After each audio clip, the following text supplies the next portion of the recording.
पाकिस्तान और इंग्लैंड के दरमियान पहला T20 मैच बारिश के बाद मंसूख कर दिया गया।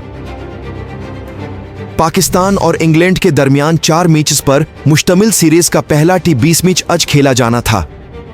मुसलसल बारिश के बाद हेडिंग्ली में होने वाला मैच टॉस होने से कबल ही मंसूख कर दिया गया।